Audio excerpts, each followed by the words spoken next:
Bapak-bapak yang diberkati Tuhan, selamat malam.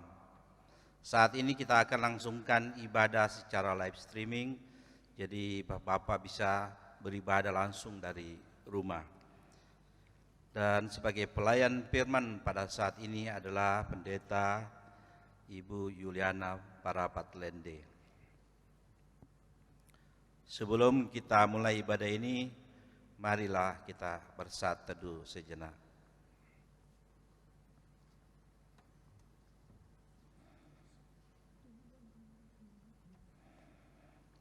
Bapak yang dikasihi Tuhan, kita akan menyanyikan Mars PKB.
Bapak-bapak persekutuan dalam Kristus, mari merayakan keperkasaan Tuhan yang telah bertindak dalam kuasa-Nya menjadi kubu pertahanan yang menyelamatkan dan perlindungan bagi kita.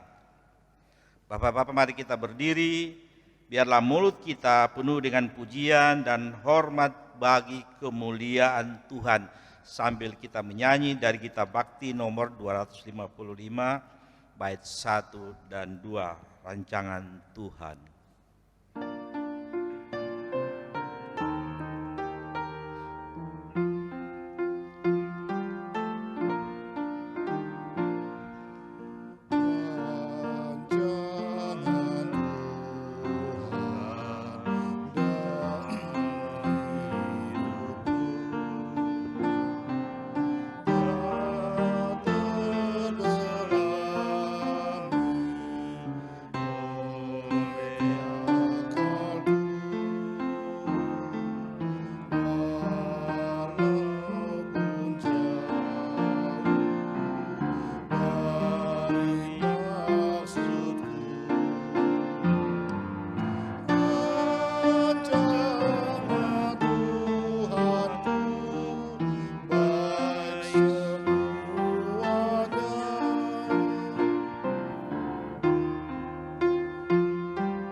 Marilah kita berdoa. Kami mengucap syukur kepada-Mu ya Tuhan, dalam situasi dan kondisi yang tidak memungkinkan, tetapi Tuhan boleh melayakkan kami untuk melangsungkan ibadah kaum Bapa ini. Berkati Tuhan kami para kaum Bapa dimanapun mereka berada. Tuhan melawat mereka satu persatu sehingga kaum Bapa boleh menikmati sukacita di dalam ibadah ini. Berkati ibadah kami Tuhan dari awal, pertengahan hingga akhir, biar semua itu boleh terlaksana seturut dengan kehendak-Mu. Inilah doa syukur kami Tuhan, ampuni salah dosa kami, terpujilah Kristus. Amin. Kita akan masuk dalam Mazmur pujian yang terambil dari Mazmur pasal 31 ayat yang ke-18 sampai ke-19. Kita baca secara berbalasan. Tuhan, janganlah membiarkan aku menjadi malu. Biarlah orang-orang fasik mendapat malu. Biarlah bibir dusta menjadi keluh.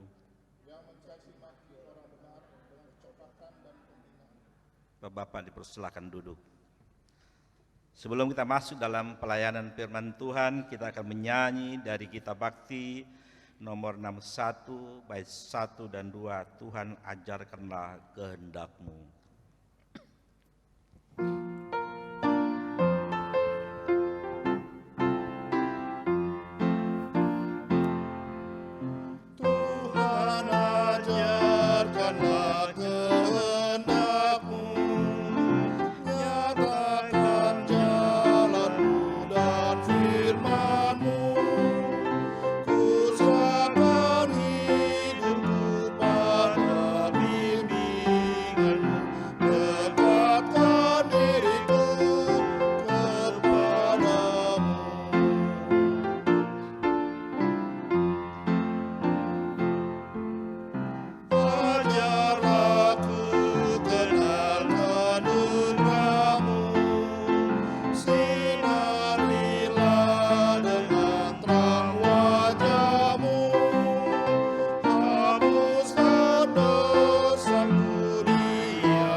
Masuk dalam pelayanan firman Tuhan.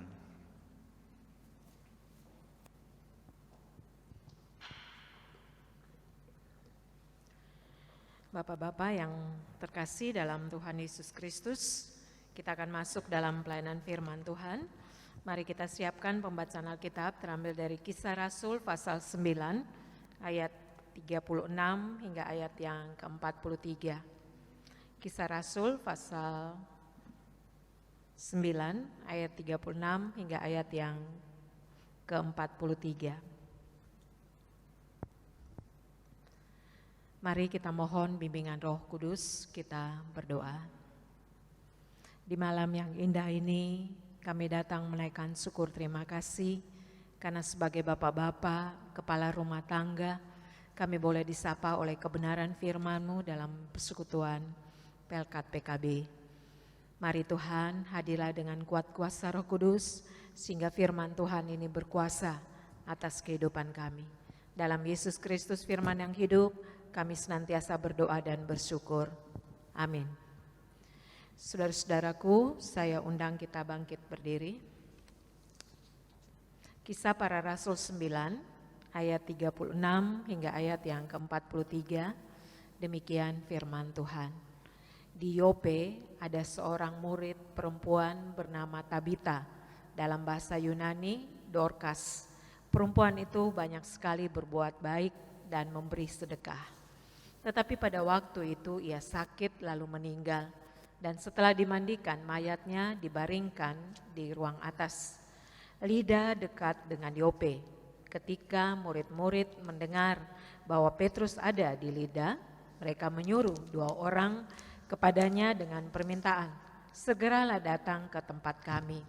Maka berkemaslah Petrus dan berangkat bersama-sama dengan mereka. Setelah sampai di sana, ia dibawa ke ruang atas dan semua janda datang berdiri dekatnya Dan sambil menangis mereka menunjukkan kepadanya semua baju dan pakaian yang dibuat Dorcas waktu ia masih hidup.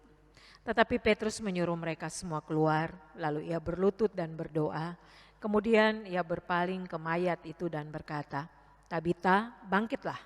Lalu Tabita membuka matanya dan ketika melihat Petrus, ia bangun lalu duduk. Petrus memegang tangannya dan membantu dia berdiri. Kemudian ia memanggil orang-orang kudus beserta janda-janda, lalu menunjukkan kepada mereka bahwa perempuan itu hidup. Peristiwa itu tersiar di seluruh Yope dan banyak orang menjadi percaya kepada Tuhan. Kemudian daripada itu Petrus tinggal beberapa hari di Yope, di rumah seorang yang bernama Simon, seorang penyamak kulit. Demikian firman Tuhan. Yang berbahagia adalah mereka yang mendengarkan firman Tuhan dan yang memeliharanya. Haleluya.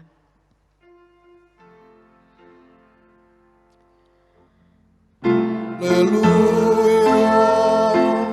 haleluya, haleluya.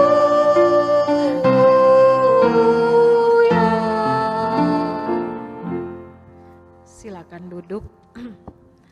Saudara-saudara yang terkasih dalam Tuhan Yesus Kristus, khususnya Bapak-bapak, malam hari ini kita akan sedikit memahami firman Tuhan yang terambil dari Kisah Para Rasul 9. Saya mau bercerita tentang seorang anak. Ada seorang anak, suatu saat dia pergi ke tengah hutan. Lalu ternyata dia ke sana itu karena dia kesal, sehingga dia berteriak, "Aku benci kamu." Ketika dia berteriak, ternyata ada suara yang balik, mengungkapkan, "Aku benci kamu." Dia ulang lagi, dia marah. Itu siapa sih yang balas apa yang dia katakan? Dia kembali dengan suara lebih keras lagi, dia mengatakan, "Aku benci kamu." Ternyata gema itu kembali lagi, "Aku benci kamu." Dan saudara, di situ ada seorang kakek. Dia melihat kemarahan yang ada pada si anak ini. Lalu dia katakan kepada anak ini, "Coba kamu berteriak, 'Aku sayang kamu.'" Pada saat itu anak ini juga berteriak dengan suara yang lebih keras lagi, "Aku sayang kamu." Ya, ternyata gemanya juga mengatakan, "Aku sayang kamu." Nah, saudara-saudara yang terkasih, cerita ini mau mengatakan kepada kita bahwa apa yang kita lakukan itu berdampak. Kalau kita hidup dalam kebencian, maka di sekitar kita juga akan ada kebencian. Tetapi kalau kita hidup dalam kasih, maka di sekitar kita orang hidup dalam kasih. Jadi saudara-saudara yang terkasih, tidak dapat dipungkiri bahwa kehidupan kita ini berdampak. Kalau kita melakukan hal yang baik, pasti orang-orang di sekitar kita juga akan melakukan hal yang baik. Tetapi kalau kita melakukan hal yang jahat, otomatis pasti ada orang-orang di sekitar kita juga melakukan yang jahat. Apalagi kalau kita melakukan hal-hal yang jahat dalam keluarga, kita sedang menghadirkan generasi yang jahat juga. Misalnya, seorang ayah hidupnya penuh dengan kemarahan. Pasti dia juga akan menghadirkan anak-anak yang penuh dengan kemarahan, penuh ketegangan, cepat marah. Karena tanpa kita sadari bahwa hidup ini berdampak. Tetapi kalau seorang ayah dia melakukan hal-hal yang baik, pasti di sekitar kita juga kita akan menghadirkan sebuah generasi anak-anak kita penuh dengan rasa syukur dalam kebaikan satu dengan yang lain. Nah, saudara-saudara yang terkasih, dari sini mari kita memahami firman Tuhan yang terbaca dari Kisah Para Rasul. Kisah Para Rasul ini ditulis oleh seorang yang bernama Lukas. Lukas ini adalah seorang dokter, makanya dia bisa memahami apa yang terjadi dalam perikop kita ini. Dan saudara-saudara, diceritakan juga tentang Petrus. Petrus dalam perjalanan pelayanannya dia berada di sebuah tempat yang bernama Lida. Ketika dia berada di sana, dia dipanggil oleh 2 orang karena ada terjadi duka cita di Yope karena seorang murid perempuan. Kenapa disebut murid? karena dia adalah perempuan yang bersukacita, perempuan yang mengasihi satu dengan yang lain, dia suka menolong orang lain, tetapi dia meninggal. Dan saudara-saudara yang terkasih, ketika dia meninggal, maka dia dibaringkan di lantai atas dari rumah itu, dan semua para janda yang dia tolong itu menangisi Dorcas atau yang disebut Tabita ini. Saudara-saudara yang terkasih, mereka mengingat akan kebaikan daripada Tabita. Mereka bercerita tentang kebaikan bahwa baju mereka dijahit oleh Tabita atau Dorcas ini. Dan saudara-saudara yang terkasih, ketika Petrus datang, mereka juga dengan lantang bercerita tentang kebaikan daripada Tabita. Dan saudara-saudara yang terkasih, Petrus mendengarnya dan Petrus meminta mereka keluar dari ruangan itu. Dan ketika mereka keluar, saudara-saudara yang terkasih, Petrus berdoa dan meminta kepada Tabita untuk bangkit. Dan saudara-saudara yang terkasih, Tabita pun bangkit. Nah saudara-saudara, inilah firman Tuhan yang ditujukan untuk kita. Bahwa akhirnya berita itu tersiar dimanapun. Dan kita bisa baca dari Kisah Rasul pasal 9 ini. Nah saudara-saudara yang terkasih, bapak-bapak yang terkasih dalam Tuhan Yesus Kristus, kita belajar dari firman Tuhan ini. Yang pertama, hidup harus melakukan kebaikan. Karena apa? Hidup itu berdampak. Saya mau katakan kepada bapak-bapak, mungkin kita bisa hidup untuk diri kita sendiri. Bahwa masa depan itu masih lama, mempersiapkan generasi itu masih lama. Padahal tidaklah demikian. Anak-anak kita membutuhkan figur, anak-anak kita membutuhkan orang dewasa yang mampu mengasihi mereka, yang juga ada dalam keputusan-keputusan yang baik. Karena hidup ini berdampak. Seperti ilustrasi yang saya kemukakan tadi, bahwa kita melakukan yang baik, maka di sekitar kita akan baik. Tetapi kalau kita melakukan yang jahat, di sekitar kita juga jahat. Seperti ilustrasi yang mengatakan tentang gema. Ketika anak itu penuh kemarahan, aku benci kamu, maka gema yang ada, aku benci kamu. Tetapi kalau kita mengatakan aku mengasihi kamu, maka gema yang ada, aku mengasihi kamu. Bahkan saudara-saudara dalam Filipi 4 ayat 5 dikatakan, hendaklah kebaikan hatimu diketahui semua orang. Jadi saudara-saudara, mari sekalipun kita bapak-bapak, kita bisa belajar dari Tabita. Tabita ini adalah seorang perempuan yang senantiasa menolong orang lain. Dan kehidupannya berdampak bagi sekitarnya. Sehingga mereka menceritakan, mereka berterima kasih betapa baiknya Tabita ini. Jadi mari kita sebagai bapak-bapak di rumah terus menebarkan kebaikan, khususnya pada saat-saat seperti ini. Di rumah bukan tempat untuk kita bersungut-sungut, marah karena ruang yang sempit. Biasanya kita bekerja siang dan malam, kita beraktivitas di luar rumah, sehingga rumah kita anggap sebagai tempat yang menyiksa. Tidak. Tetapi di rumah kita bisa untuk menularkan hal-hal yang baik. Karena hal-hal yang baik itu berdampak baik bagi seisi rumah tangga. Yang kedua, firman Tuhan ini mau mengajarkan kepada kita kesediaan melayani dengan sungguh-sungguh, tidak membedakan orang. Itu yang dilakukan oleh Petrus. Ketika dia diminta untuk hadir, dia hadir karena dia mau melayani. Mari, waktu-waktu kita di rumah adalah sebuah kesempatan untuk kita kembali mengoreksi diri. Mungkin kita sebagai Pelkat PKB jarang ibadah, sehingga Tuhan mengizinkan kita beribadah di rumah. Nanti setelah COVID ini berlalu, COVID-19 ini berlalu, mari kita kembali rajin untuk beribadah. Karena melayani dengan sungguh-sungguh, tanpa membedakan orang, akan berdampak baik juga bagi persekutuan kita. Yang ketiga, saudara-saudara yang terkasih, firman Tuhan ini mau mengajarkan kepada kita sebagai bapak-bapak. Saudara, mari hidup kita tidak sepi terhadap konsekuensi. Konsekuensi seperti apa yang sedang kita buat saat ini? Kalau kita sedang mempersiapkan sebuah bangunan, pasti kita membutuhkan dasar yang kokoh. Dasar yang kokoh itu adalah fondasi. Fondasi yang kokoh itu harus pada firman Tuhan. Dalam Injil Matius 7 dikatakan, orang yang mendirikan rumah di atas batu, badai sebesar apapun, rumah itu akan kokoh. Tapi alangkah menyesalnya ketika kita mendirikan rumah di atas pasir. Ketika badai itu datang, maka rumah itu akan roboh. Jadi sebagai ayah, sebagai bapak, mari kita mau mendirikan rumah kita di atas firman Tuhan. Waktu dan saat ini, pakailah untuk terus mendalami firman Tuhan, untuk bersandar pada firman Tuhan. Dan kita akan lihat bahwa badai sebesar apapun seperti COVID-19 ini tidak menghancurkan kehidupan kita, tetapi makin menguatkan keluarga kita.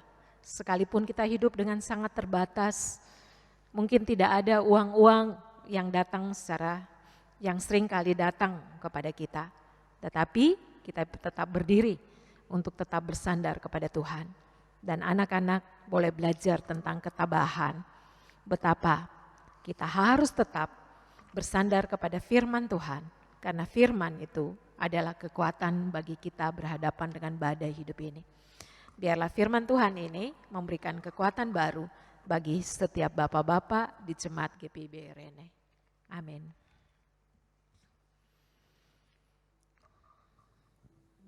Saudara, kita menyanyi dari Kidung Jemaat 318 bait 1 dan 2.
Bapak-bapak yang terkasih dalam Tuhan Yesus Kristus, mari kita satukan hati, kita masuk dalam doa syafaat.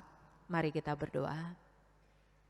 Kami datang di hadapan hadirat-Mu, ya Yesus Tuhan, penebus kami, mengucap syukur untuk kebaikan Tuhan, mengucap syukur atas firman Tuhan, mengucap syukur untuk persekutuan yang boleh tercipta, di mana Tuhan menjadi pusat ibadah kami. Pada saat ini Tuhan Yesus, kami mau berdoa untuk setiap bapak-bapak yang ada dalam Jemaat GPIB Rene. Berilah mereka kekuatan, kesehatan, berilah mereka juga keteguhan, ketabahan, berilah mereka juga bijaksana, sehingga mereka boleh berdampak baik, memberikan sukacita seisi rumah tangga, menjadi imam dalam rumah tangga, menjadi ayah yang bijaksana, sehingga mereka bersyukur bahwa waktu dan saat ini adalah pekerjaan Tuhan, di mana Tuhan tetap hadir, mencukupkan apa yang dibutuhkan, bahkan masa-masa mereka di rumah ini menciptakan sebuah hubungan yang baik bersama seisi rumah tangga. Tuhan, firman Tuhan sudah diperdengarkan, berilah kami mampu bahwa kehidupan kami tidak sepi terhadap dampak bagi orang lain. Untuk itu biarlah kami mau melakukan hal-hal yang benar sehingga Tuhan dipuji, dimuliakan, dan ada teladan baik yang kami sampaikan lewat sikap hidup kami, keputusan-keputusan kami bagi seisi rumah tangga kami. Kami juga berdoa untuk para ayah yang sedang kalut berhadapan dengan situasi ini. Tolonglah Tuhan, biarlah perasaan kalut ini dirubah menjadi syukur karena segala kebaikan Tuhan yang hadir dalam hidup kami. Kami juga mau berdoa untuk para perawat, para medis, orang-orang yang sedang bekerja di garda depan. Mari Tuhan Engkau jamah sehingga mereka juga diberikan kekuatan, kesembuhan, dibungkus dengan kuasa-Mu, dijauhkan dari virus corona pada saat ini. Kami juga berdoa untuk para pemimpin negeri ini. Tuhan juga jaga, lindungi.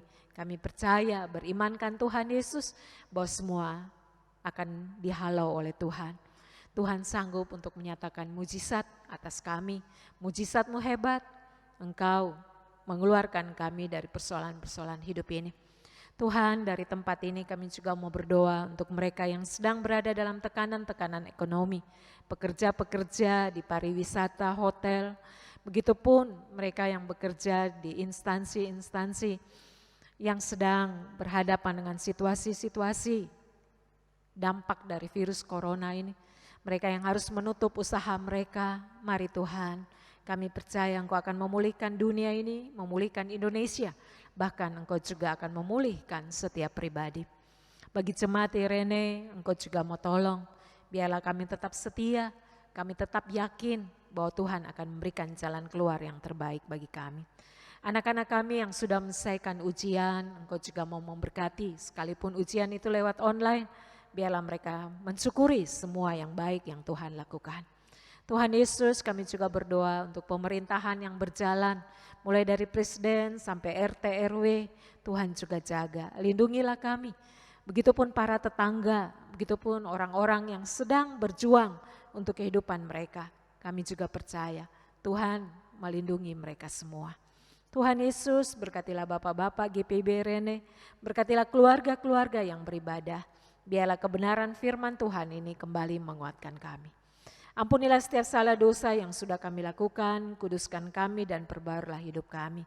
Berkatilah tim musik GPIB Rene, multimedia, Inforkom GPIB, kami serahkan semuanya kepadamu. Ketika kami sudah melakukan segala tugas-tugas kami percaya kami mempunyai Tuhan yang akan terus menyertai kami. Pengurus PLK TKB di semua sektor, Tuhan juga berkati. Kami juga berdoa untuk liturgis, Bapak Rumengan, Engkau juga mau memberkati. Biarlah semua yang dilakukan saat ini, Tuhan kembalikan segala yang baik.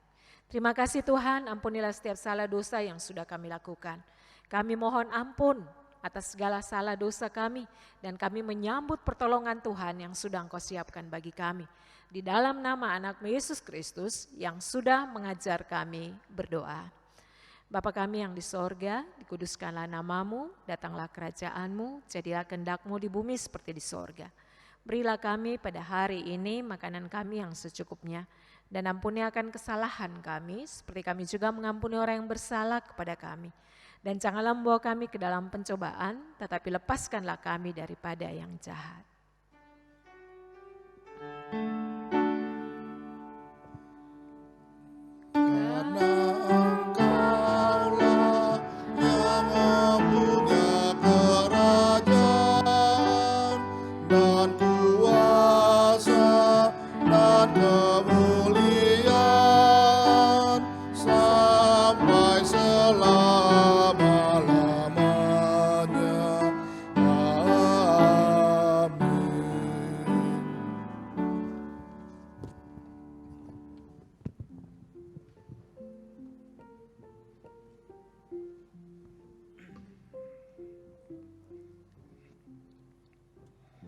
Kita masuk dalam pengucapan syukur.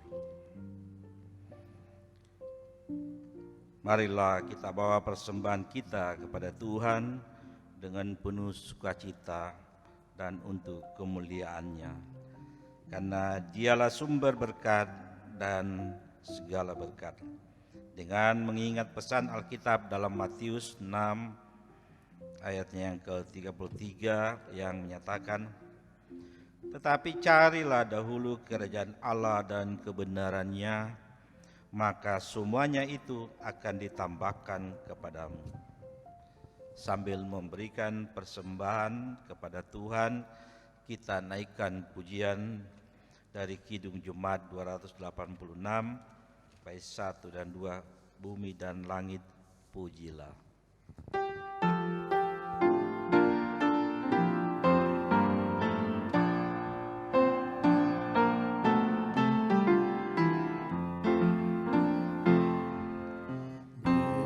dan langit pujilah yang tinggi dan kudus, firman yang maha mulia dan jalannya tentu.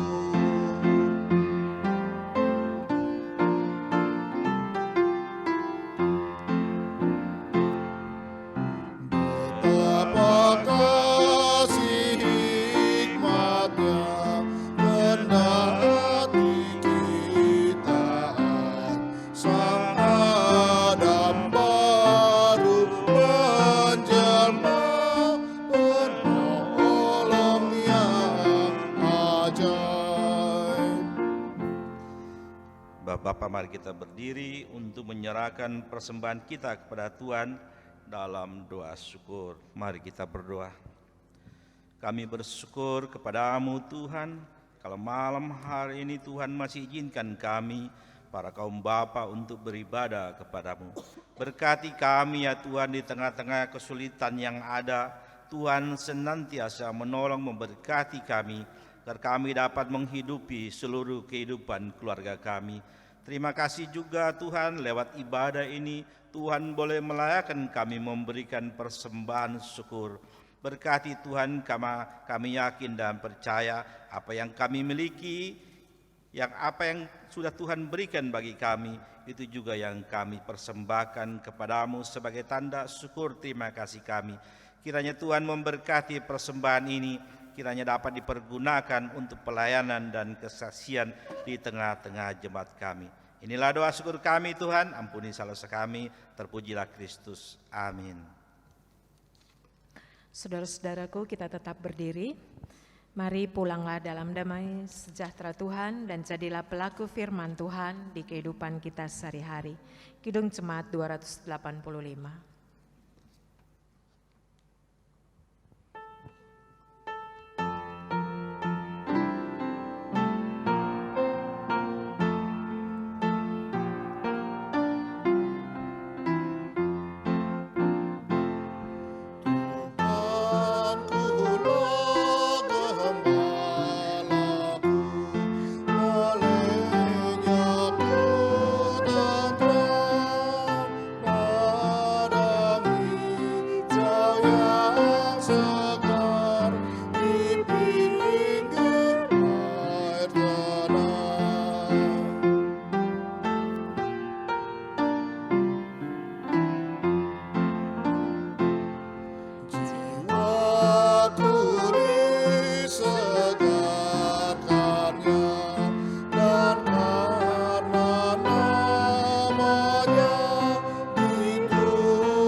Arahkanlah hati dan pikiran kepada Tuhan serta terimalah berkat-Nya. Anugerah Tuhan Yesus Kristus, pengasihan Allah Bapa di dalam persekutuan dengan Roh Kudus, kiranya tinggal diam untuk semua keluarga, di dalam keluarga Jemaat Irene, mulai dari sekarang kekal sampai selama-lamanya.